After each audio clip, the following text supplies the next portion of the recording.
মহাপ্রভুকে আমরা কেন প্রণাম করি? মহাপ্রভুকে প্রণাম করি এই জন্য, মহাপ্রভু হলেন আমাদের কীর্তনের জনক। এই যে আমরা পদাবলী কীর্তন শুনছি, এই পদাবলী কীর্তনে জনক হলেন আমার মহাপ্রভু। তাই মন্ত্রটি হলো আনন্দ লীলাময় বিগ্রহায় হেম আব দিব্যচাই সুন্দরায় তস্মৈ মহাপ্রেমর সপদায় চৈতন্য চন্দ্রায় নমো নমঃ। আনন্দ লীলাময় বিগ্রহায় মহাপ্রভুর যে বিগ্রহ আছে সেটা দেখে সবারই আমাদের আনন্দ অনুভূতি হয়। যদিও জগতে সবকিছু সবার আনন্দ হয় না, কেউ ফুটবল খেলায় পছন্দ করে, কেউ আবার করে না, কেউ ক্রিকেট খেলা পছন্দ করে, কেউ আবার করে না। এইরকম পৃথিবীতে অনেক জিনিসই আছে যেগুলো মানুষ নিজে পছন্দ করে তো অপর কেউ করে না। কিন্তু আমাদের মহাপ্রভুর যে বিগ্রহ, সেই বিগ্রহ দেখলে আমাদের সবারই আনন্দ হয়। আনন্দ তাই বলছে আনন্দ লীলাময় বিগ্রহায় হেম আভ, মানে হেম মানে সোনা, আভ মানে বরণ।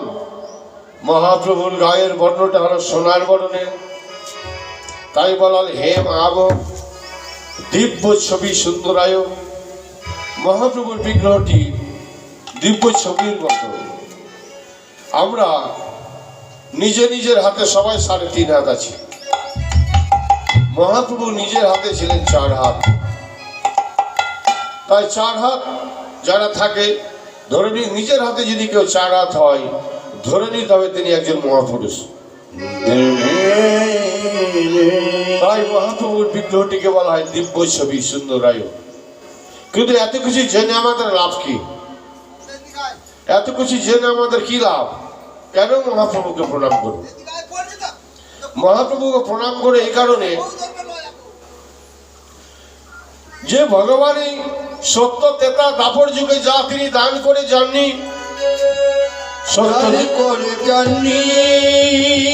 সত্য যুগে নারায়ণে যে জিনিস দান করেননি, দান করেনি। ত্রেতা যুগে রামচন্দ্র এসে যে জিনিস দান করে যাননি, দান করে যাননি। তারপরে স্বয়ং ভগবান এসে যে জিনিস দান করে যাননি, দান করে যাননি। মহাপ্রভু আমার সব অবতার, সার অবতার, গোড়ায় অবতার। যখন নবদ্বীপ ধামে যখন এসে তিনি অবতীর্ণ হলেন, সেই গোলকের প্রেম রস, সেই গোলকের প্রেমধন তিনি জনে জনে জনে জনে তিনি দান করে দিলেন। দান করে কি সেই জিনিস? অনর্পিতং চরিং চিরাত করুণা অবতীর্ণ খলং করুণ করুণ করুণ সমর পাইতন্য তোজ্জ্বল রসং ভক্তি শ্রিয়াম হরি পুরাট সুন্দর ধুতি কদম্ব সন্দর্ভিত সদা হৃদয় কন্দর স্ফুরিত বা সচির নন্দ নন্দ চিরকাল হইতে যা অর্পিত হয় নাই, সেই গোলকের প্রেমধন মহাপ্রভু কলিযুগ অবতীর্ণ হয়ে জনে জনে নবদ্বীপে দান করে দিলেন। আগে আমাদের এই ধর্মটা 4টা পিলারের উপরে দাঁড়িয়েছিল। ধর্ম, অর্থ 4টি পিলারের উপরে দাঁড়িয়েছিল। ধর্ম, অর্থ, কাম, মোক্ষ। এই পঞ্চপুরুষত্ব প্রেমধন মহাপ্রভুর অবদান তিনি কলিযুগে এসে জনে জনে দান করে দিলেন। তাই তাকে বলা হচ্ছে তস্মৈ মহাপ্রেম সর্বদায় চৈতন্য চন্দ্রায় নমো নমো নমো। এই যে আপনারা সংকীর্তন যজ্ঞের আয়োজন করেছেন, যোধপুর রাঘাটি সার্বজনীন গ্রামবাসী বৃন্দ, কেনই হরিনাম সংকীর্তন আয়োজন করেছেন? আমরা পৃথিবীতে সরাসরি মানুষ রূপে আসেনি, অনেক অনেক সিঁড়ি পেরিয়ে তবে আমাদের এই মনুষ্যকুলে জন্ম পেয়েছি। আমরা প্রথমে 20 লক্ষ বার গাছপালায় জন্মগ্রহণ করেছি। গাছপালায় জন্মগ্রহণ করে যখন আমাদের সেই তুলসী বৃক্ষ হয়েছিলাম, তুলসী বৃক্ষ হয়েছিল, সেই দিন আমাদের বৃক্ষ জন্ম শেষ হয়েছিল। তারপরে 10 লক্ষ বার আমরা পাখি কুলে জন্ম নিয়েছি। পাখি কুলে জন্ম নিয়েছি। যেদিন আমরা ময়ূর হয়েছিলাম সেদিন পাখি কুল থেকে আমরা মুক্তি পেয়েছি। তারপরে 9 লক্ষ বার আমরা কৃমিকীটে জন্ম নিয়েছি। কৃমিকীটে জন্ম নিয়েছি। যেদিনই আমরা মৌমাছি হয়ে গেছিলাম সেদিন কৃমিকীট থেকে মুক্তি পেয়েছি। এরপরে 9 লক্ষ বার আমরা জলজ প্রাণী হয়েছিলাম। যেদিনই আমরা শঙ্খ হয়েছিলাম সেদিনই জলজ প্রাণী থেকে মুক্তি পেয়েছি। এরপরে 30 লক্ষ বার আমরা পশুকুলে জন্ম নিয়েছিলাম। পশুকুলের জন্ম নিয়েছিল। যেদিন আমরা গরু হয়েছি সেদিন পশুকুল থেকে মুক্তি পেয়েছি। এরপরে 4 লক্ষ বার বানর কুলে জন্ম নিয়েছি। তারপরে সৌভাগ্য ফলে এই মনুষ্য জন্ম পেয়েছি। তার মধ্যে 2 লক্ষ বার কুৎসিত মনুষ্য জন্ম। কুৎসিত মানুষের 200 বার শূদ্র জাতিতে জন্ম। শূদ্র জাতিতে জন্ম। সৌভাগ্যক্রমে একবার মনুষ্য কুলে জন্ম পেয়েছি, ব্রাহ্মণ কুলে জন্ম পেয়েছি। একবার ব্রাহ্মণ কুলে জন্ম পেয়েছি। এতগুলো সিঁড়ি পেরিয়ে এসে আমরা এই দুর্লভ মনুষ্য জন্ম পেয়েছি। ভগবানকে আমরা বলেছিলাম, হে ভগবান, পৃথিবীতে আমরা মনুষ্য কুলে জন্ম নিয়ে যাচ্ছি, গিয়ে তোমার নাম করব।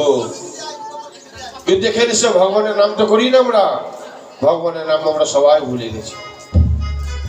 তাই কলিযুগে ধর্ম সহজ, হরে নাম হরে নাম হরে নাম কেবলম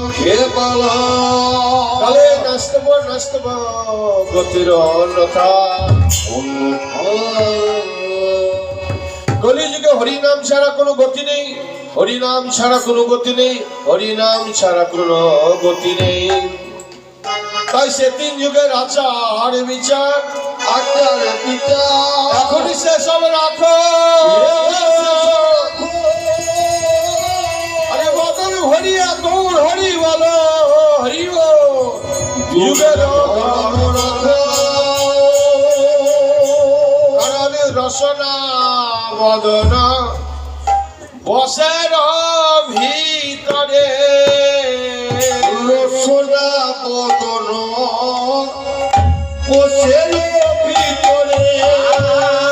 রসনা বদন বসুরির ভিতরে। রসনা বদন বসের ভিতরে।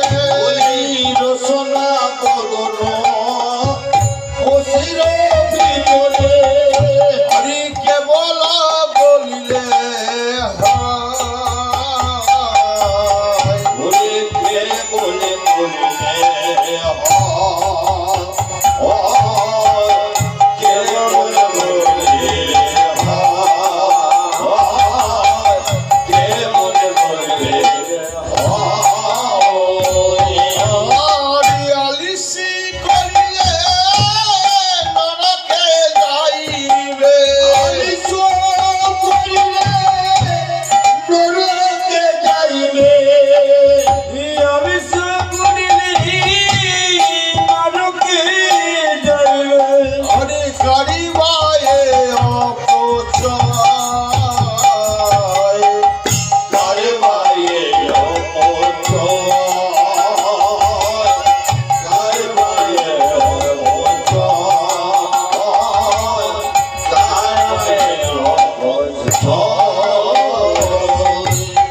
রসনা বদন বসের ভিতরে, মানে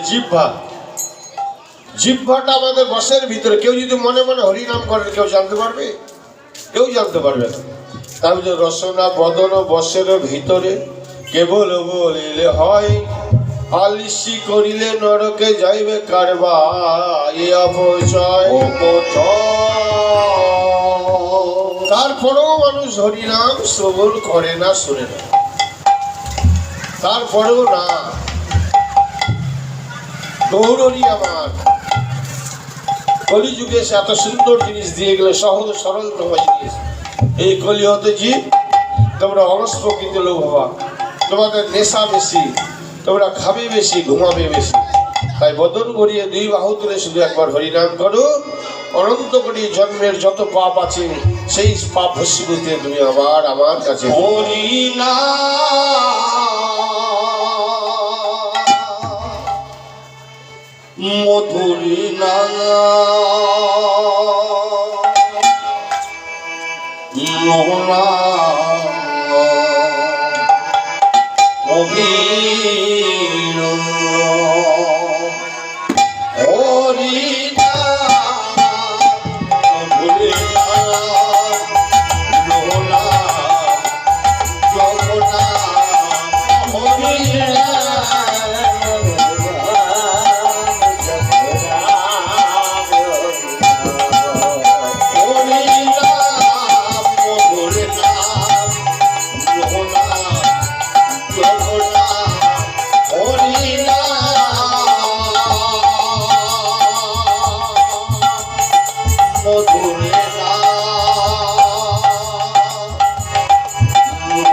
কীর্তনের যজ্ঞের আমরা আয়োজন করেছি, যে আমরা 16 প্রহর ব্যাপী হরিনাম সংকীর্তন একান্ত মনে শ্রবণ করব।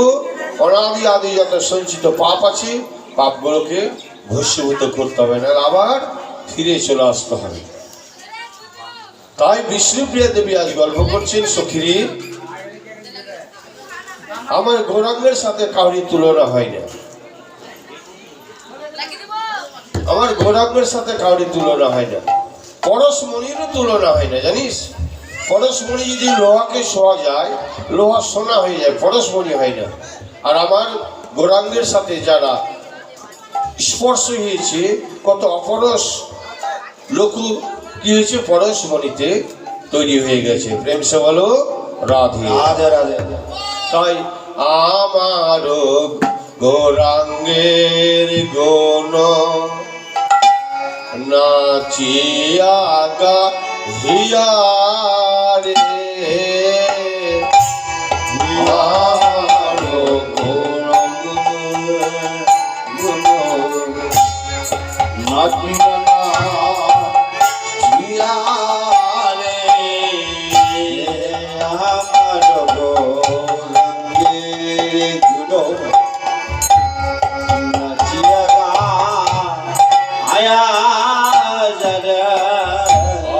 পরশ হইল কত জনা,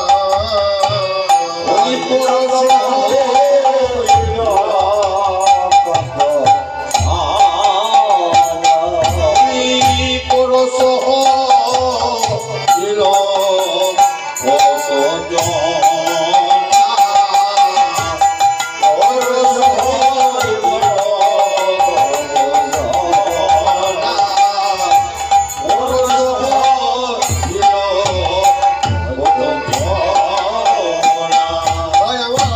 এই গৌরাঙ্গের সাথে যারা স্পর্শ হয়েছে, তারা সবাই পরশমণিতে পরিণত হয়েছে। তাই আমার সচির নানা বনমালী, সচির বনমালী, আমার আরে সচির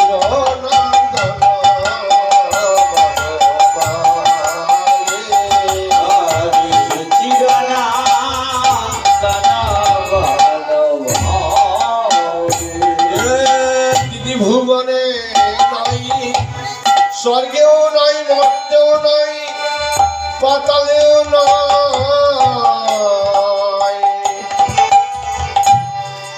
আমার ঘোড়াদের গুণে নেচে গিয়ে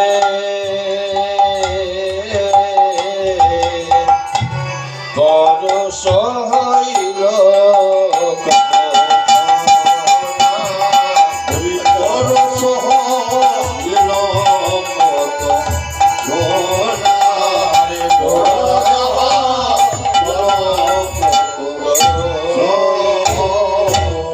হরি সুচির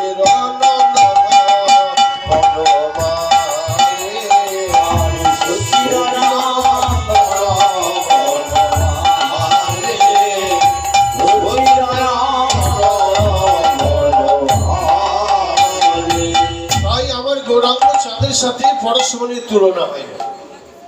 আচ্ছা বিষ্ণুপ্রিয়া, পরশমণির সাথে যদি তুলনা না হয় তাহলে বলতো গৌরাঙ্গ চাঁদের সাথে চাঁদের তো তুলনা হইতে পারে। তাই বলছে আমার গৌরাঙ্গের ছানে ও চাঁদ কলঙ্কে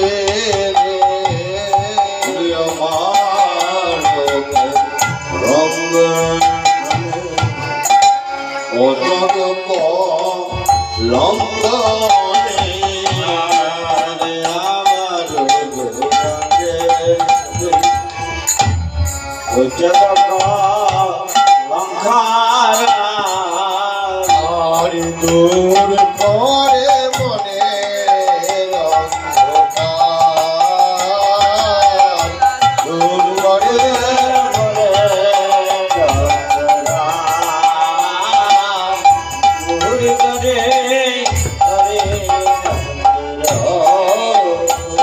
আমার গৌরাঙ্গ চাঁদের সঙ্গে পৃথিবীর চাঁদের তুলনা হয় না। কেন হয় না জানিস? পৃথিবীর চাঁদের কলঙ্ক রয়েছে, কিন্তু আমার গৌরাঙ্গ চাঁদের কোনো কলঙ্ক নেই। পৃথিবীর চাঁদ হল 15 কলা চাঁদ, এক কলা থাকে শিবের মাথায়। আমার গৌরাঙ্গ চাঁদে হলেন 16 কলা চাঁদ। 16 কলা আর পৃথিবীর চাঁদ পৃথিবীতে সব জায়গাতে আলো পৌঁছাতে পারে না, কিন্তু আমার গৌরাঙ্গ চাঁদের আলো মানুষের হৃদয়ে প্রবেশ করে যায় এবং সেই হৃদয়ে প্রবেশ করে গিয়ে সেই মানুষও সোনায় পরিণত হয়ে যায়। তাই বলছেন আমার গৌরাঙ্গের সানে ও চাঁদ কলঙ্কি রে আমার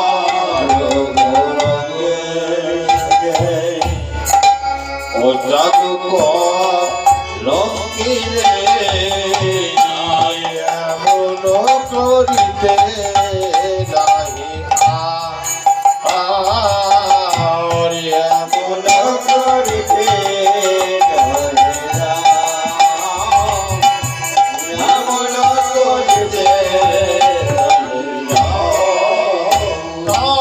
অকরঙ্গ পূর্ণ চাঁদ উড়িল যদ হৃদয় নদিয়া ফুলে দূর করে মনের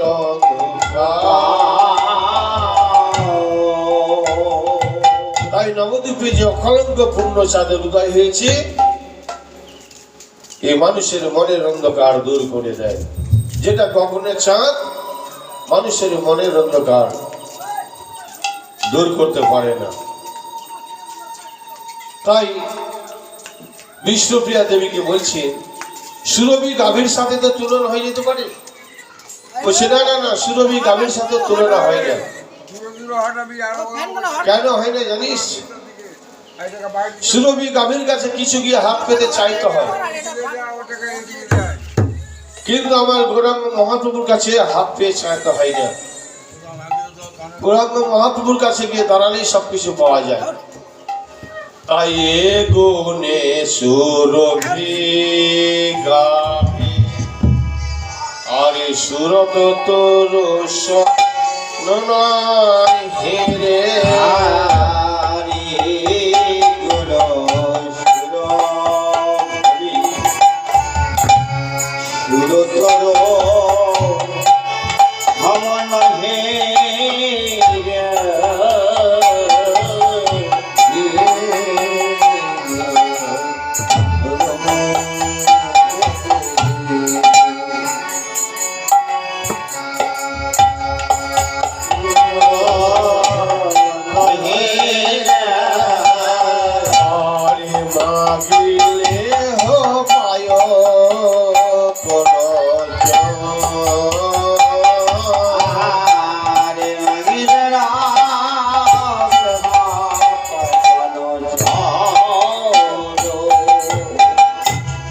না মাগিলে অখিল জগৎ ভরিয়া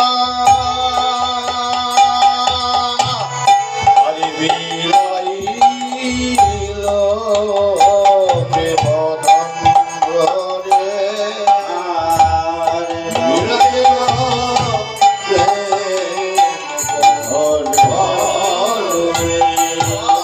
বিলাইল বিলাইলা বিলাইল বিলাইলা আরে দারে দারে বিলাইল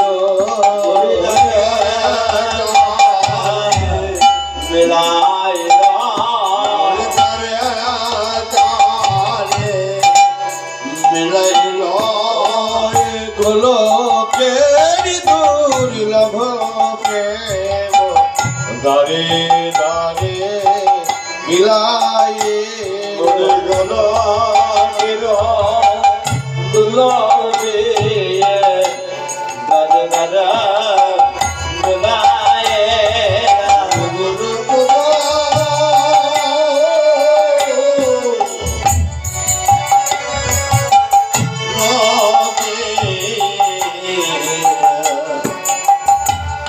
দরে দরে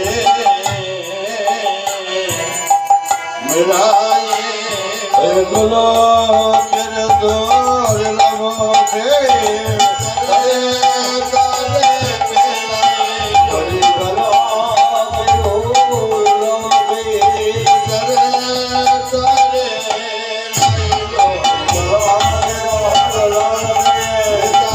দরে লাইলো দরে দরে মেলাইলো গোলকের প্রেমধন গোলকের প্রেমধন আমার গৌরাঙ্গ মহাপ্রভু দাঁড়ে দাঁড়ে মানুষ নচাইতে বিলিয়ে চলে গেল। তাই আমার গৌরাঙ্গ চাঁদের সাথে তুলনা গৌরাঙ্গ চাঁদিরে দূর করে মনোরঞ্জন পরমেশ্বর দাসের মনে দূর করে মনের অন্ধকার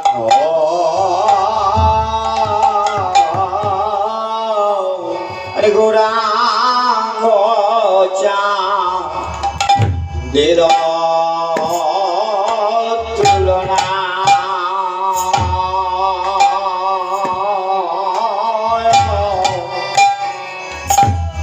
আরে গোরা চাঁদ সাগরে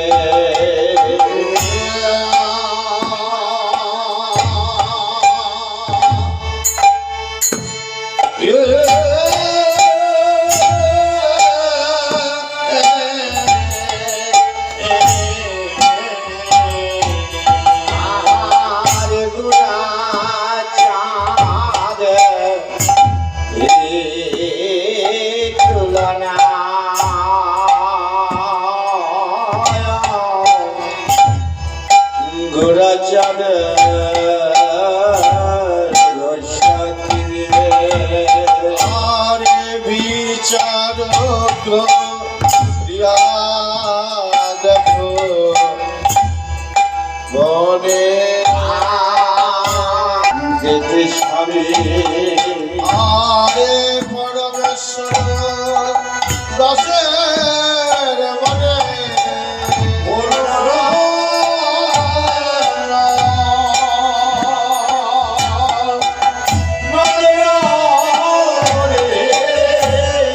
পরমেশ্বর দাসের প্রাণে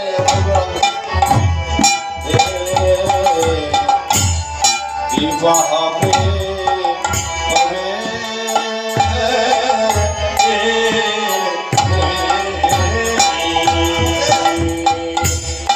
তাই আমার গৌরাঙ্গ চাঁদের সাথে তুলনা গৌরাঙ্গ চাঁদেরই হয়।